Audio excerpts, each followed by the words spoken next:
নমস্কার, আমি আপনাদের কাছে একটি কবিতা পরিবেশন করব। কবিতাটির নাম সার্থক জনম। কবি শুভ দাশগুপ্ত।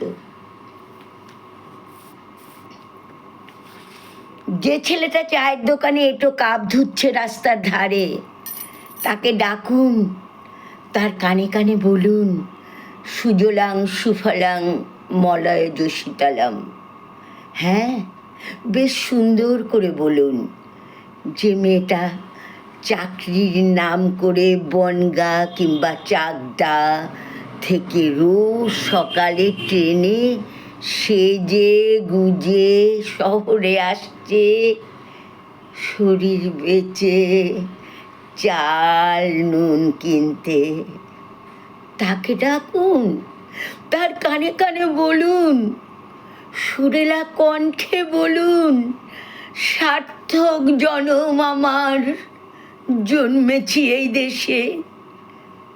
যে ছেলেটি লটারির টিকিট নিয়ে দরজায় দরজায় ঘুরছে আর বলছে, বিশ্বাস করুন আমি ভদ্রলোক, আজ 10 বছর হলো আমার কারখানা বন্ধ, লক আউট, তাকে ডাকুন, তার কানে কানে বলুন, বলো বলো বলো সবে, শতবীণা বেণু রবে, ভারত আবার জগৎ সভায় শ্রেষ্ঠ আসন লবে। রাতের আকাশ ঝাঁপিয়ে অঝোর ধারায় বৃষ্টি নামলে, যে মা লণ্ঠন হাতে টালির ঘরের দরজায় ঠায় দাঁড়িয়ে দাঁড়িয়ে থাকেন তার খোকন ফিরে আসবে বলে। যে খোকনকে এমনই এক বর্ষার রাতে